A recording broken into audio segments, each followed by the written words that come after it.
Yes, thank you, Representative Lowry.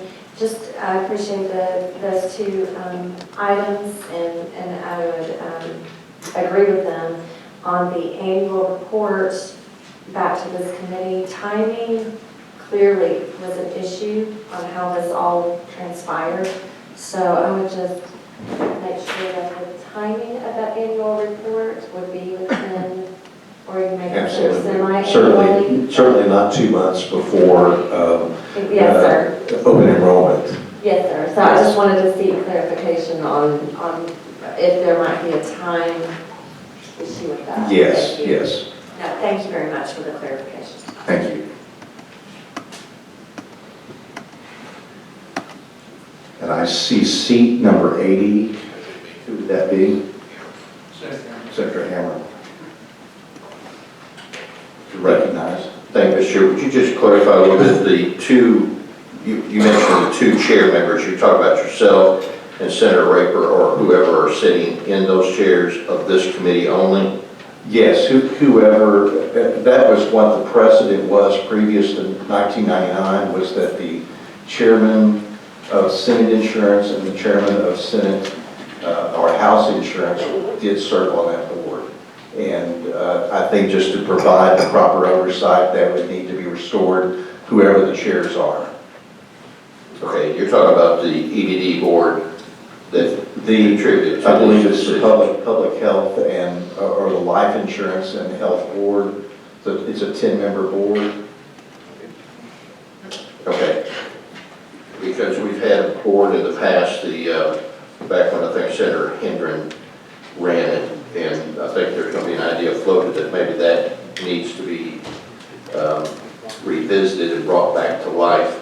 And I just want to make sure that those weren't conflicting ideas as well. We'll have plenty of time to work out the mechanics of all of that. But the main thing is to make sure that there is legislative oversight, so that since we're receiving the bulk of the emails and the phone calls, that we have the ability to not even know, as Senator Irvin mentioned, well ahead of the time that we received this time, but that we also have the ability to be able to sound in and also give feedback to our committees and to our legislative colleagues. All right, thank you. Okay, thank you. And at this point, thank you, Senator Rackford. I'm sure you had to deal with some traffic. So we are still, we'll come to you for chairman comments. I was just asking, I do apologize. I got caught in the earliest road work I believe I've ever seen in the world. But anyway, at least they're working on the roads. Have we already had the presentation from Ms. Fetcher? Okay, well, obviously I appreciate everyone for coming, and Chairman Lowry and I have actually probably had more pre-meeting phone calls about this issue than any other. All I will say, not to plow the same ground that maybe some of you have already mentioned this morning, is that I harken back to the last time that we visited on this issue, which was the public school employees issue that we had. Special session that we had. Governor Beebe was actually still here at that time, and we dealt with that.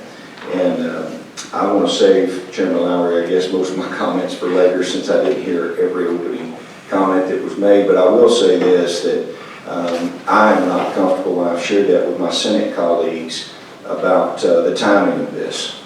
And so I'm interested to hear more about why we didn't know more about this sooner. I know that you're going to have some comments later. I definitely believe that we need to return to a more regular presentation before our committees from EBD. I don't know that that would have changed this situation, but I happen to think maybe that with a little bit more oversight, potentially maybe we could hear more about some of these problems. But I will say this, and this will really puts a point on my stance. All of these retirees that are dependent upon this program, they did have some confidence that these benefits would be there for them. So whether you want to say that it was spelled out in particular one way or another, they didn't work 30, 35, 40 years for the state of Arkansas knowing that these were benefits that they were provided, and one of the reasons they made a choice to work for the state rather than to go to a private entity or a private job where they might have made more money but not have had the same benefits.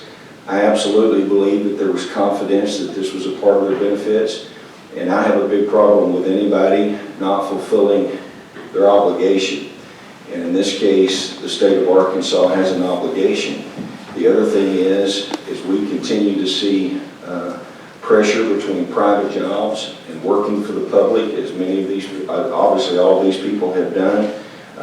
Who are we going to hire if they can't have confidence that when they work for the state of Arkansas, that they're going to have a benefit there that they always thought would be there for them? And so, again, I want to just close my remarks now and let us get through the presentations here, and then we'll see where we stand at the end. Thank you, Mr. Chairman.